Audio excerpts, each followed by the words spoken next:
I'm going to discuss the three functional states of the brain and what different characteristics they have.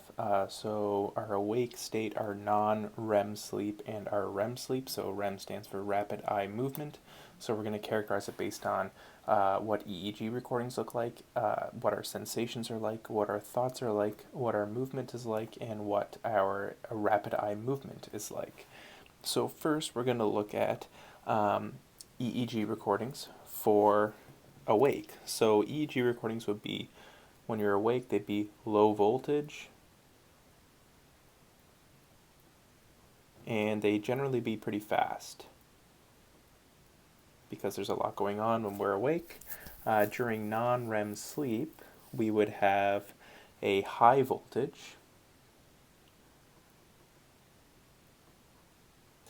and it would generally be pretty slow. And in REM sleep, it was once again low voltage and fast. Our sensations when we are awake are vivid and externally generated. So vivid, external, because we are feeling things based on our environment. During non-REM sleep, they are dull or just completely absent. So I'm just going to put absent. And during REM sleep, they are vivid and internally generated. So when you're dreaming, they are, you can actually feel things that aren't actually going on. Internal. So our thoughts during awake sleep are logical because we are actually able to think, and they're progressive as well. During non-REM sleep, they are logical and repetitive, so we're thinking the same thing over and over again.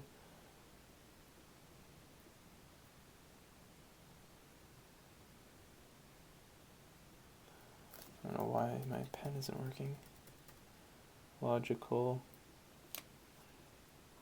repeats.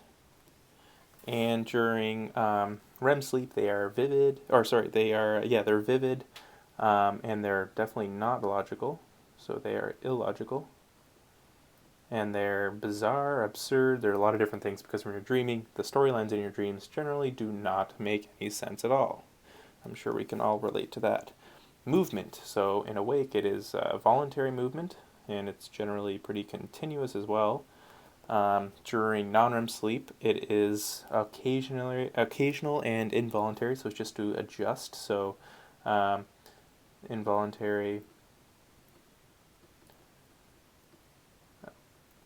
it's used mostly to, like, if your arm is falling asleep and you're in non-REM sleep, it will, your body will just adjust so it is not asleep anymore. During REM sleep, you're actually in muscle paralysis, which I'll discuss a little bit more in the next video. But basically, the only muscles that are moving are the ones used for eye movement and your respiratory muscles. And then rapid eye movement is pretty, obviously when we are awake, you would hope that it is pretty often, and this is pretty rare. And obviously during rapid eye movement sleep, it is pretty often. So that is kind of the characteristic chart of the three functional states of the brain. I'm going to get a lot more into the next videos on the different stages and what non-REM sleep is, what REM sleep is, and then the 4 stages and different cycles that our body goes through when we are sleeping.